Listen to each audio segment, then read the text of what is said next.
آج ہم ایسے دور سے گزر رہے ہیں، آپ دیکھیں بہت سارے مقامات کے اوپر انسان نصیحت کرنا چاہتا ہے کہ یار یہ شخص فلاں گناہ میں مبتلا ہے، یا اس کی فیملی کے اندر جو ہے وہ یہ گناہ ہوتے ہیں، یا اس کے بچے جو ہے وہ پردہ نہیں کرتے، اس کی بچیاں جو ہے وہ پردہ نہیں کرتی، اس کے جو ہے وہ گھر والے صحیح لباس میں نہیں گھومتے،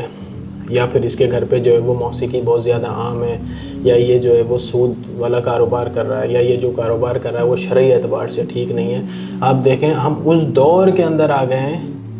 کہ بعض اوقات ہم کسی کو نصیحت کر دیتے ہیں نا، تو نصیحت کرنے کے بعد یہ ریئلائزیشن آتی ہے یار یہاں پہ پتہ نہیں نصیحت کرنی بھی چاہیے تھی کہ نہیں کرنی چاہیے تھی، یہ بندہ کہیں مجھ سے ناراض ہی نہ ہو جائے۔ مطلب آپ کسی کو برائی سے روک رہے ہیں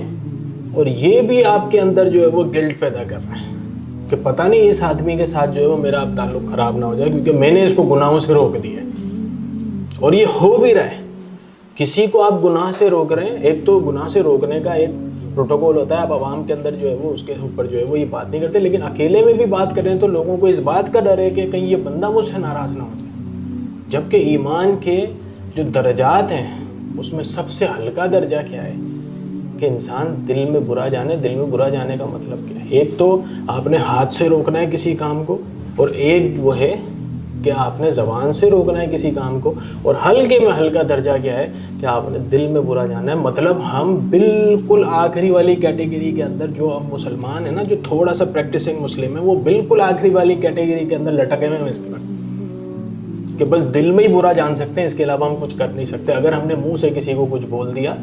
یا اس کو اس گناہ سے روکنے کی کوشش کر دی، یا قرآن کی جو ہے وہ ہم نے آیت اس تک پہنچا دی، یا کوئی حدیث یا رسول اللہ صلی اللہ علیہ وآلہ وسلم کا جو ہے وہ کوئی حکم یا کوئی وعید اس کو ہم نے سنا دی، تو کہیں یہ ہم سے ہی ناراض نہ ہو جائے، کہیں ہم سے ہی نہ لڑ پڑے، یا کہیں میرے ہی اس کے ساتھ جو ہے وہ تعلقات خراب نہیں ہو جائیں۔ تو قرب قیامت وہ حدیث ہے نا کہ قرب قیامت کیا ہوگا؟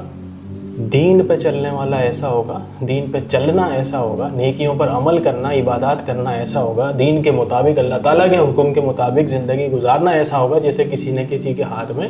جلتا ہوا انگارہ رکھ دیا۔ جس طریقے سے اس انگارے کو اپنے ہاتھ میں لینے کے بعد جو ہے وہ اس کو سنبھالا نہیں جا رہا ہوتا نا، ہاتھ جل رہا ہوتا ہے، تو وہ یہاں پہ بھی یہی ایشو ہو گیا۔ پریکٹسنگ مسلمس کے ساتھ جو ہے وہ یہ ایشو ہے کہ دوسروں کو دعوت دیتے ہوئے، دوسروں کو نیکیوں کی دعوت دیتے ہوئے، یا دوسروں کو گناہوں سے روکتے ہوئے بھی جو ہے وہ شرم محسوس ہو رہی ہے، اور اس بات کا خوف ہے یہ ناراض ہو گیا، اللہ ناراض ہو جائے تو خیر ہے، یہ ناراض ہو گیا تو کیا ہوگا۔